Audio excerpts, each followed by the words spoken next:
Panayam natin si House Deputy Minority Leader and ACT Teachers Party List Representative Franz Castro. Yes, oo, sana kasi ito syempre pag-usapan natin dahil siya yung medyo siya yung topic, siya yung issue nowadays, no? Pero sana maka-invite din tayo nung sa kabilang partido. At matindi, Attorney Claire, dahil si dating Pangulong Rodrigo Duterte, ang kanyang hindi ba? Ang kanyang sinampahan ng kaso. Grave threat. Sige. Ano nga ba yung grave threat, Attorney Claire? Actually, partner, yung grave threat, ito yung pagbabanta. Pagbabanta na may gagawing harm sa'yo. Okay. Sa'yo, sa pamilya mo, sa property mo. Diba? Yun kaya nga kumaga, may pananakot. Meron pananakot na gagawing harm sa buhay mo, sa pamilya mo, o kaya doon sa property mo. Partner, no? Pero, dito natin ma-check, ma-determina paano ito ireresolba ng DOJ. Diba? Siyempre, DOJ naman ang mag-i-evaluate niyan. Kung meron bang probable cause. Probable cause. Palagi ko narinig yung salitang Attorney Claire, sa batas. Probable cause. Yes. Oo, kasi ibig sabihin, tinandaan natin, siyempre tayo sa hustisya pa rin, partner. Sa katotohanan at sa ano ang sinasabi ng batas. Yan. Pero syempre, minsan nagda-doubt yung iba, sasampa ba to? Sino ba ang SOJ natin? Minsan may gumagana intriga, pero syempre, let's give him the benefit of the doubt, si SOJ. So, dapat, manatili siyang neutral. Kahit pa sabihin natin na dati siyang malapit. Hindi ko nasabihin dati, wala. Malapit siya kay Pangulong Duterte. The same time, di ba, isa siya sa humaharang sa maaaring pag-iimbestiga ng ICC, di ba? Correct. So, ito bang ganitong klase na treatment ng SOJ sa dati nating Pangulo? Of course naman, syempre may mga kanya-kanya namang views siya kung bakit kailangang hindi sumausaw ang ICC sa atin. Pero isa si SOJ sa maingay na hindi niya papayagan ang ICC na mag-imbestiga patungkol dun sa allegedly EJK. Diba? Na syempre, sino ba ang involved dito? Si Pangulong Duterte, si Senator Bato, at ito nga, nakakataka parang doon, sinama pa nga yung pangalan ni VP Sara. Oo nga. Pero parang kaugnay ito sa pagiging mayor niya before. Pero syempre tayo nagtataka, bakit nasama? Diba? Parang mainit na issue noon, pagdating sa EJK, si Pangulong Duterte. Yun. Oo. So, ano ngayon? Ano si SOJ ngayon? Syempre dapat neutral siya. Correct. So, sa akin, 'di ba? Hindi ko siya pag-iisipan ng negatibo. 'Di ba? Tignan natin. Giving him the benefit of Yes, kasi SOJ siya dapat neutral siya, 'di ba? Yun nga, yun din yung hamon ng isang isang politiko na gaano ba kabilis o aabutin ito buwan ba? Gaano ilang katagal na buwan itong sinampang kaso ito ni Representative Franz Castro. Hamon. Sa prosecutor's office? Hindi naman matagal to, partner. Okay. Pagka-file complaint, i-require si Pangulong Duterte magsampa ng counter affidavit, i-deny niya lang. Diba? O pwedeng mag-file ulit si Congress House Representative Franz Castro. ng reply. So, minsan humihinto dun, partner. Ayun. Pero minsan, nire-require pa rin, since nag-reply ka, sige, let's give the other party the chance to file a rejoinder to counter your reply. Ayun. May ganon. Ganyan, mga usapang ganyan sa batas, attorney. Sige. Ayan. So, abangan natin mamaya dahil kung tayo mapalad, ay marami kang tanong sa kanya, no? Kay Representative Franz Castro. Actually, partner, Sige, batiin natin muna yung mga Sige. ano natin. Ayan. Aleg. Kagandahang Aleg. Pwede natin makita yung ating mga ka-UB dyan. And also, being part of the Teachers Party List, also in preparation for the Barangay Sangguniang Kabataan elections, Attorney Claire, party ng ACT Party List, Teachers Party List. Ayan. Sabi ni Louie lang po, ano po ba topic for tonight, Manang? Actually, ang topic natin, marami. Since si Representative Castro parte ng House, di ba? Unang-una, syempre, yung sinampan niyang kaso na grave threats. Pangalawa, syempre, pag-uusapan natin, paano ba kayong ino-audit ng COA? Di ba? So, yun. Marami tayong pag-uusapan na, syempre, huhugot tayo. Correct. Ng sagot.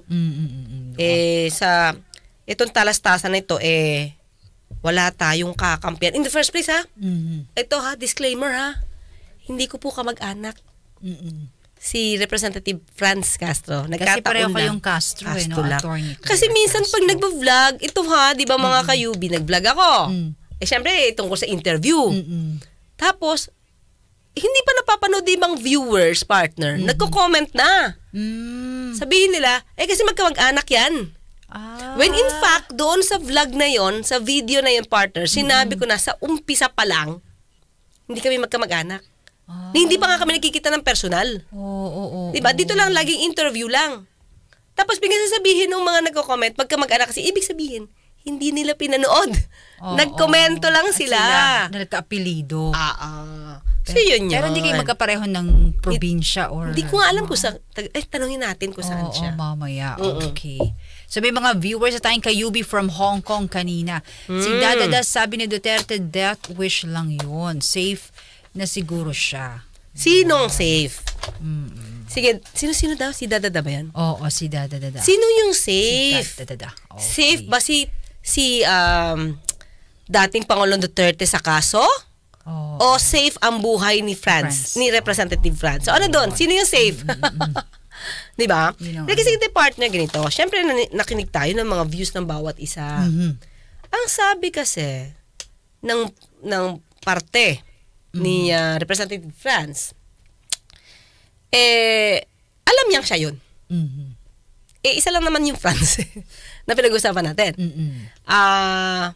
Walang ibang Franz na tumututol sa confidential fund. Diba? Before nga, diba, nagkapatayan pa ng mic? Oo nga. Sino ba yung napatayan ng mic? Diba? Especially patungkol sa gusto niya uriratin. Si Duterte daw, safe sa kaso. Sabi ni Dada.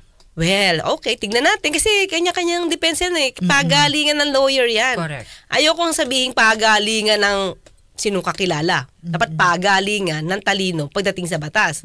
So, hindi natin iisipin na ang isa ay may impluwensya. Correct. Diba? Mahirap yon. Dapat talaga, ang batas, ang hustisya, para sa lahat, walang tinitignan, walang kinikilingan. Diba? Putang ina. Kayo ang maraming pinaka. Alam mo, pag mag-liquidate ka, ano yung masking? Mag-liquidation tayo and you will find out what is the most rotten institution dito. You will find out it's Congress. Walang limit ang ano nila dyan. Yung pork barrel, pati yan si Romualdez. He's wallowing alam mo kasi, ayaw ko kung bakit, ano niya si Inday. Si Inday naman is perceived to be a good candidate. But I'm saying now that Inday, as far as I'm concerned, should not run for president. Tama na yung vice president. Maganda na yan. Ibigay na niya sa iba. This Romualdez, speaker, yan ang sige bigay ng mga congressman, pinabusog nila lahat. Pero sabi ko, mag-audit tayo.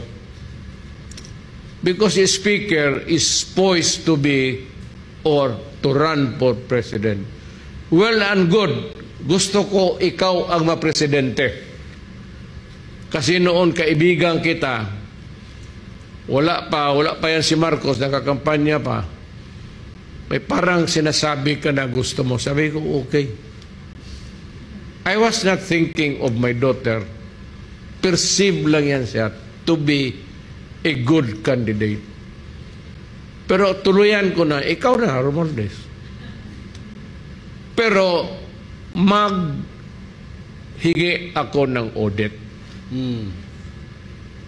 Ngayon, kung hindi ibigay sa atin yan, I will ask everybody, from the farmer to the businessman, to the church people, to every Filipino, to every soldier and policeman,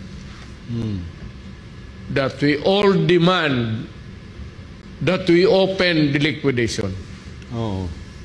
Lahat para malaman rin namin kung paano ninyo winaldas ang pera namin.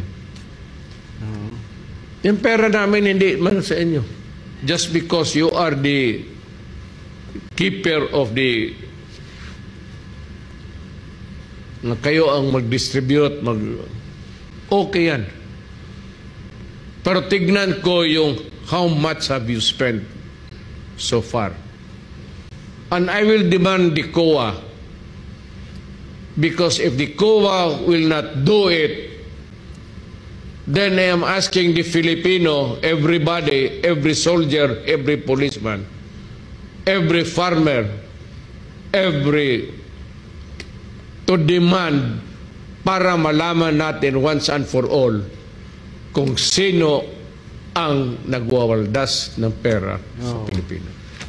Yun, Mayor. Tama. Kasi masakit sa amin, ito ang masakit sa akin, itong mga ibang binabayarang vlogger, sasabing, Inday, patay gutom, magnanakaw. Sobra na yon. That's below the belt. And we know that you have been paid to do that. We will not take that sitting down. Kaya tama yung sinabi ng ating dating Pangulo, we need an audit of all the money that are being spent. Hindi lang confidential fund. Ikaw, Franz, kayo nga komunista dyan sa Congress. Yung mga left, how did you spend the money all this year? Do not make yourselves an exception. Ako, Presidente, open. You go back in time, buksan mo lahat.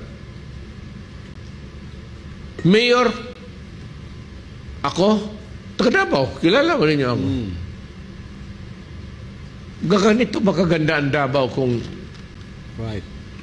niwaldas ko yung discretionary fund ko, intelligence fund. Gaganito kaya, you know the history of Davao. Nandiyan si Pastor.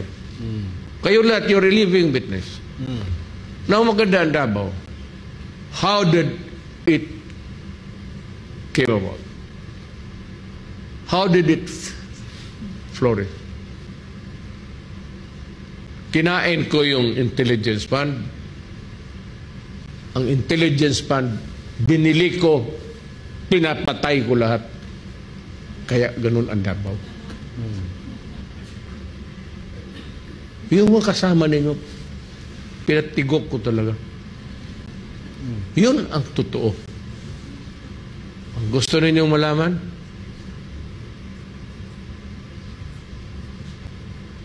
pati Office of the President, how much are you spending? Kaibigan ba natin si Bongbong? Pero para wala ng make COA the guardian of the people's money, open up everything including yours, kayong taga-COA.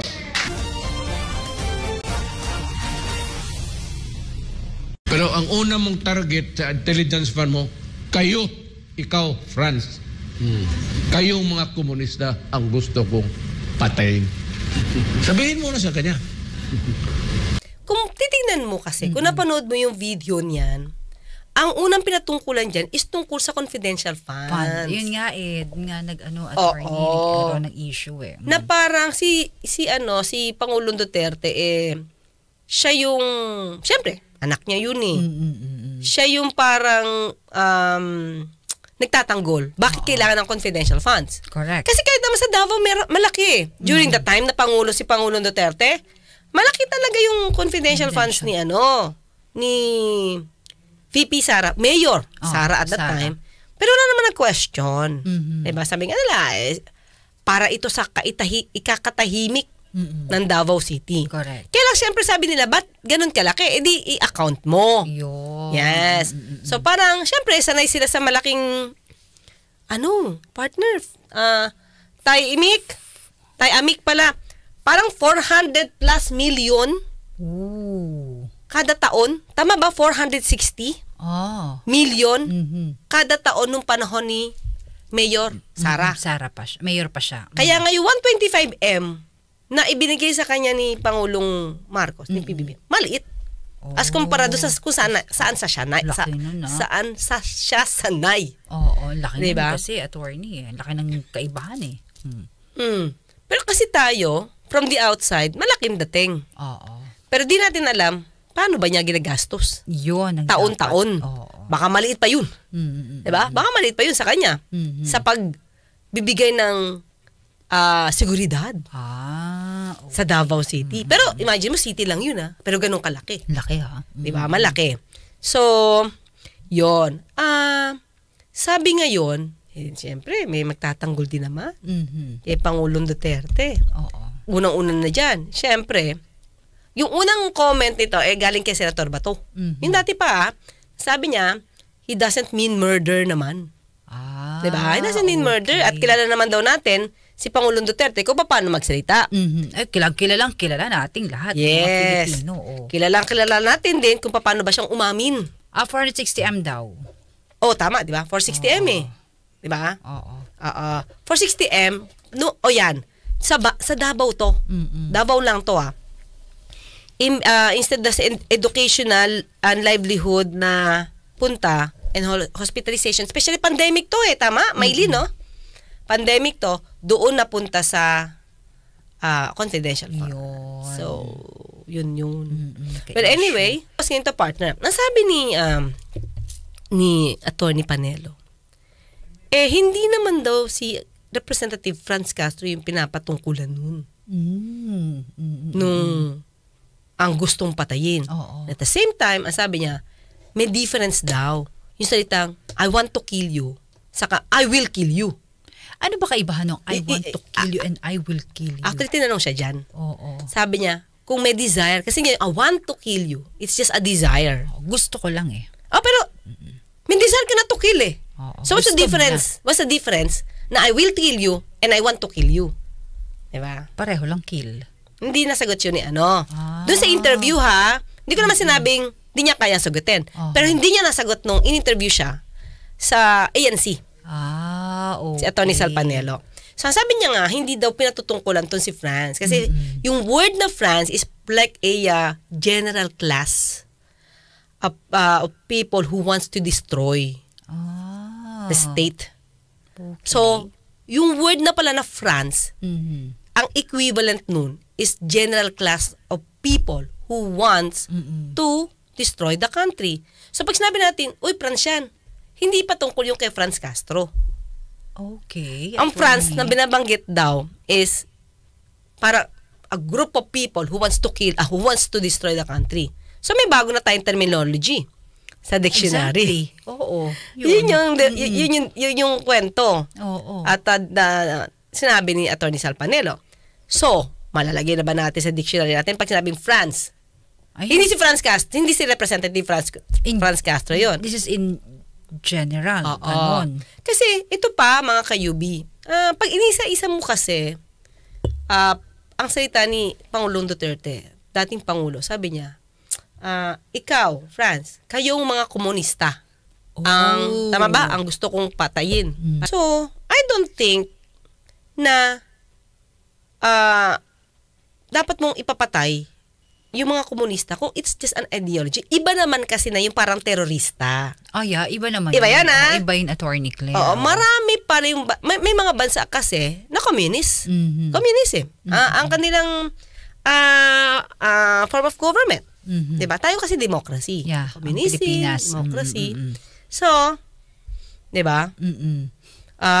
Okay. Sabi na okay lang mag-communism, wag lang rebel or NPA. Hindi naman niya kasi binanggit yun eh. Hindi naman niya sinabi na kayo mga rebelde ang gusto kong papatay. We should not add words to his mouth. Kung ano lang yung binanggit, dun lang tayo. Kasi, titignan natin, di ko siya pwedeng ipagtanggol. Nasabihin ko, galit siya sa rebelde. Hindi yun yung word na ginamit niya eh. Komunista. Kaya nga sabi ko, di ba, if you will talk and, say something, siguraduhin mo, natin, pati tayo, na tama. Kasi mababasa ng iba yan na mali. Tama. Di ba? Especially, may pagbabanta. Na may gusto siyang patayin. Naku po, Di ba? Sana lang, wala nang binigay na pangalan. Kayo dyan. Ito lang in general. Kayo dyan. Walang ano yun. Kayo dyan na tumututol sa confidential funds. Kayo ang gustong sirain ang bansa. Kayo ang dapat patayin. Wala. Walang kadima-demanda dun. Pero attorney kasi. Kasi walang particular na tao. Yun. May nabanggit eh. Nag-iisang France lang naman yung pinag-uusapan natin against sa confidential funds ni VP Sara.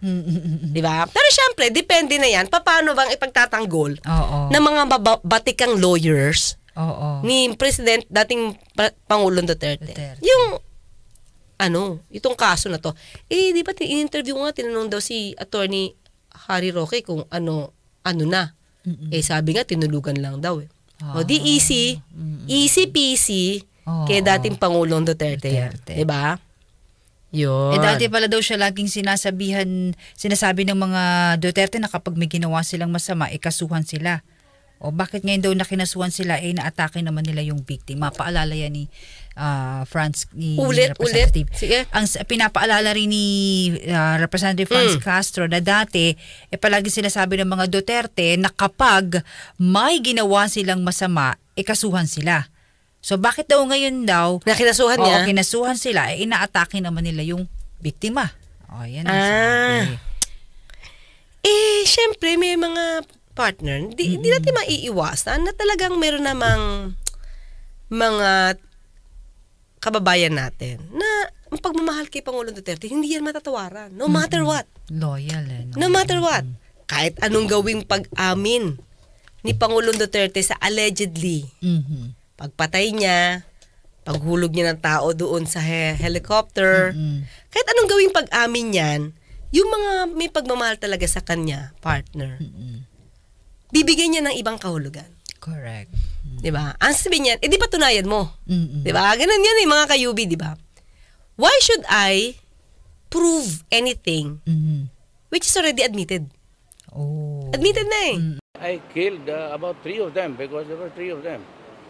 I didn't really know how many bullets from my gun went to inside their bodies, but it happened. And I said I cannot lie about it because, but if it means killing people kneeling down with their hands tied at the back, that's all bullshit. Diba? Ako pumatay kay ganyan. Ba't ka pa ipoproof? Inamin na. Correct. Diba? So, yung question ba na si Pangulong Duterte ba ay kayang mag-execute, pumatay, diba? For love of country. Siyempre, yun naman lagi yung kulatilya nun eh. For the love of the country. Okay. Kaya bang pumatay? Sabi niya, oo. Sabi niya. Ilang beses. Sinabi niya pa, sa isang interview, at nandoon si Senator Bato, 3 pa yung in-execute niya. Proof ko pa ba? Kailangan ko pa ba i-proof kung sino? Hindi na. Kailangan ko pa proof nagpapatay siya? Hindi na. Inamin niya na eh. Para sa bansa. So, he can. Yun, Diba? attorney. Yun nga din, sinabi niya nga rin sa SMNI na yun, confidential funds niya, ginamit niya nga sa pag-execute. Nako po. Diba? Ng mga, siguro kalaban. Oo. Siyempre, wala naman ipapa-execute kung hindi kalaban eh. Ng mga kalaban. Diba? Again, for the love of the country, for the love of the city, ginamit niya lahat yung confidential funds niya for that. Yun, nako po. Yun nga, partner. So, I have to, do we have to prove that? No more. Inadmit mo na eh. Siya na yun nagsabi. At ang pag-amin ay hindi sa pilitan. Iba kasi, okay, pag-usapan natin, bakit yung ibang admission, nakukonsider na admission ng, pwedeng gamitin against him. Kasi, ang admission na ginawa in custodial investigation. Ano yung custodial investigation? Nasa kustodiya ka ng otoridad. Yan na, huli ka. Okay, nahuli ka. NBI, PNP, CIDG. Basta nahuli ka or naaresto ka, so wala kang lawyer. Pinaamin ka na pinaamin. Parang pelikula. May ilaw. Nakita ko ng gano'n, di ba? Amin ka ba? Amin ka. Pang! Amin ka ba? Diba? Upo, amin na. Ganon, di ba? Mga gano'n. Yes. Kahit sabihin natin hindi pinilit, partner. Kahit sabihin natin, nagtanong yung pulis, mabait yung pulis, nakuha yung loob ni suspect. Huy, napaamin. Aminin mo na kasi para bumaba yung intensya mo if ever. O di umamin, ako po ang pumatay. Diba? Ako ang pumatay. Walang lawyer. Valid ba yun? Custodial investigation na yun? Valid ba yung pag-amin niya na yun? During the custodial investigation? Hindi. Without? A lawyer. Without that assistance of a lawyer. Lawyer na choice niya, ha? Dapat may abogado, attorney Claire. Yes. Kaya nga. Okay. Kaya nga. Pakita natin yung mga views ng mga kayubi natin. Baka may nagba-violent reaction dito. May nag-agree, may violent reaction. Kaya nga, okay, ayoko ng isang programa na right there and then, magpapaamin ng kasalanan ng isang tao. At gagamit pa ng lie detector test. Hindi ko yun gusto. And ano ang attorney Claire, 101% ba ang kredibilidad ng lie detector Hindi pa nga. test? Even if, partner, unang-una, ang daming question dyan. Paano ka ititreat ang lie detector test? Paano kung kabado ka lang? Paano kung expert kang sinungaling? Di kaya mo. Kaya mong pumasa. Yung pala, ikaw talaga yung killer. So, partner, kaya nga, imagine mo ang batas natin, napakahigpit para maproteksyonan yung isang suspect. Suspect pa lang yun, ha? Diba? Hindi ka pwedeng, diba, nahuli,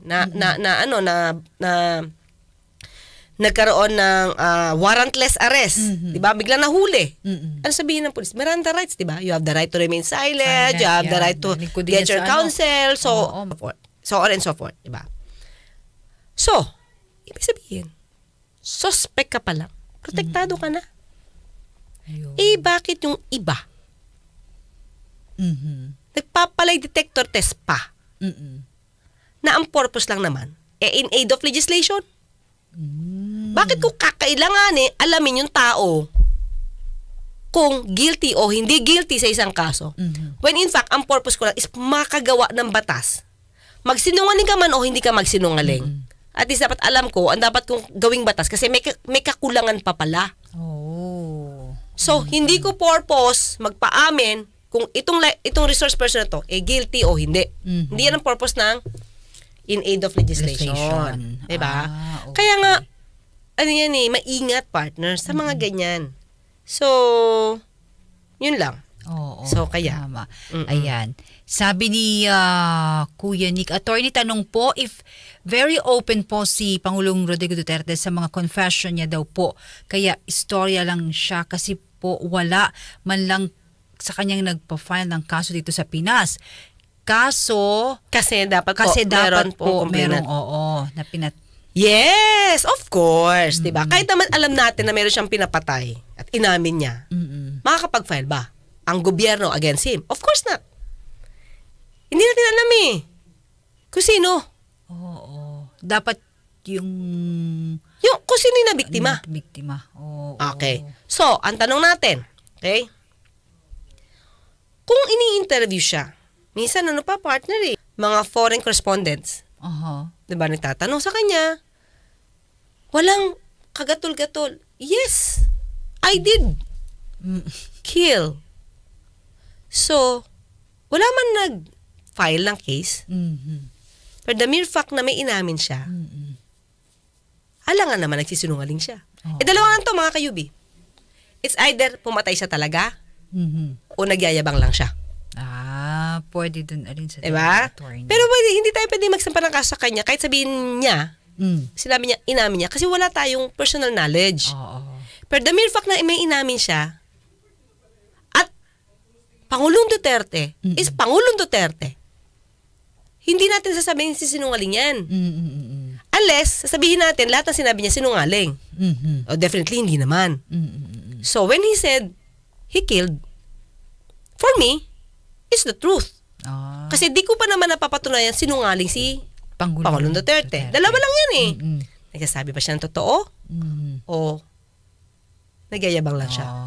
Okay. Ito, sabi ni Tatay Amik, mas gusto ko pa nga nakasuhan nila si BPSID na balak nitong nakawin ang CIF or baka ninakaw niya ang...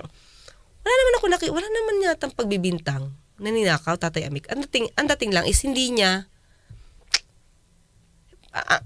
paano ba to? Parang wala naman ako nadinig na ninakaw. Diba? Kaya lang, maraming tataka, saan mo dinala yung 125 million in 11 or 19 days? Pero niliwanag naman 19 days daw. Even if 19 days yun. So, then humiliating her and projecting the nasakim sa pera.